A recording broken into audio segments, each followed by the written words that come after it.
Hello po sa inyong lahat mga ka-crypto. Ako po si Pinoy Crypto Trader at sa video na ito ay atin pong pag-uusapan ang tungkol dito sa jackpot na airdrop na natanggap ni itong si Ginoong Justin Sun. Ayan, sapagkat siya po ay tumanggap ng $38 million na halaga ng Eigen token. Ayan, at hindi lamang yan.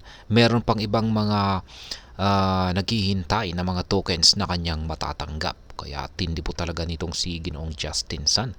Yan, sa mga hindi po nakakakilala kay Ginoong Justin Sun ay siya po ang founder ng Tron Network. Kaya yan po ang siyang ating pag-uusapan sa video na ito. Pero bago po tayo magpatuloy ay nais ko lamang po munang bigyang linaw ang aking disclaimer kung saan ang linalaman po ng video na ito ay hindi po ito isang financial advice. For education and information purposes lamang po ang layunin nito. Ayan, ang Eigen Layer. Ayan, na Eigen token ay isa po itong innovative platform na naglalayong palakasin ang Ethereum ecosystem sa pamamagitan po ng re-staking. Ang kanilang token na Eigen ay kamakailan lamang na list sa mga major exchanges tulad po ni Binance at Bitget. Kaya sa kasalukuyan, ang presyo po ng Eigen ay nasa $4.26 na may 13% na pagtaas mula po sa initial price nito. Kaya yan, yung kanilang breakdown sa kanilang airdrop ay yung season 1 ay naganap po noong yung snapshot po nila ay naganap noong March 15, 2024. Yung naging allocation po nila ay 6.75% ng initial Eigen supply.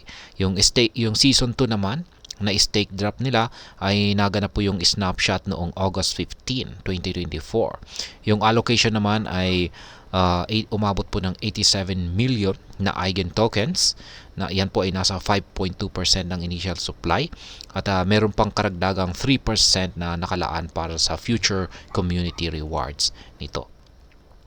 Ngayon si Ginoong Justin Sun, ang founder po ng Tron, ay naging pinakamalaking individual recipient ng Eigen airdrop na sapagkat nakakuha po siya ng higit $38.74 million sa iba't ibang airdrops sa Ethereum restaking ecosystem. Mula sa Eigen airdrop pa lamang ay nakatanggap na po siya ng mga $5.37 million. Kaya ang laki. Ngayon ay bakit ba mahalaga ang airdrop na ito? Ang airdrop na ito ay bahagi po kasi ng reward distribution strategy ng Eigen Layer na naglalayong palakasin ang kanilang ecosystem. Ang mga airdrops ay ibinibigay sa mga stakers, operators, ecosystem partners at community members bilang pasasalamat sa kanilang kontribusyon. Ang ganitong klaseng distribution ay hindi lang po nagpapalakas ng community engagement, kundi pati na rin ang token liquidity.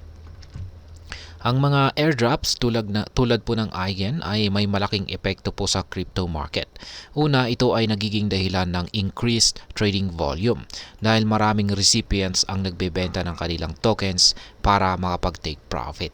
Pangalawa, ito po ay nagiging dahilan ng price volatility dahil sa sudden influx ng tokens sa market.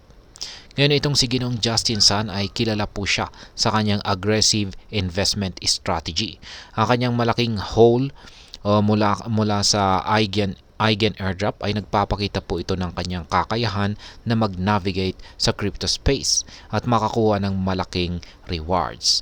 Bukod po sa Eigen ay nakatanggap din po siya ng mga $3.45 million worth ng ETH tokens.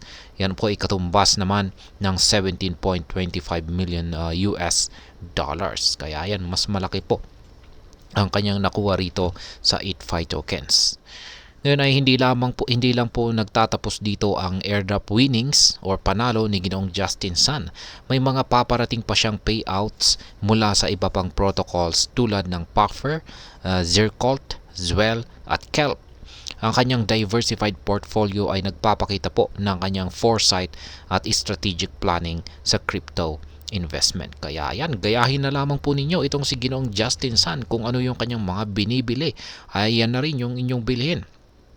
Yan, kasi mukhang magaling po talaga itong si Ginoong Justin Sun sa pagpili kung saan siya nag-i-invest. At ayan itong ang eigen layers or eigen token at ang kanilang airdrop strategy ay isa po itong magandang halimbawa ng kung paano ang mga bagong projects ay maaring mag-reward ng kanilang community at magpalakas ng kanilang ecosystem. Ang malaking binili or ang hindi naman po binili, ang malaking nakuha yan ni Ginoong Justin Sun ay yan na token dito ay nagpapakita po ito ng potensyal ng mga airdrops sa pag-generate ng significant returns. Kaya kung ikaw ay interesado sa mga ganitong opportunities ay mahalaga na mag-research at mag-invest po ng maayos. Kaya sa kabuuan ay aking masasabi rito ay ang crypto space ay puno po talaga ng opportunities at risk. Ang mga airdrops tulad po ng Eigen ay maaaring magbigay ng malaking rewards, pero mahalaga pa rin na maging maingat at mag-research bago mag-invest. At ayan, hanggang dito na lamang po tayo sa video na ito mga ka-crypto. Sana po ay inyong nagustuhan ang aking paliwanag sa video na ito. Kung inyo po itong nagustuhan, pag-click lamang po ang like button nito. Para naman po sa mga bago lamang dito, kayo po ay aking inaanyayahan para mag-subscribe. Pag-click na rin po ang bell icon nito dahil ito po ang siya magsisilbing notification nito sa mga bago kong videos na akin pong ina-upload sa aking YouTube channel na ito. Marami pong salamat sa panonood. Ingat po tayo lagi at God bless po sa ating lahat.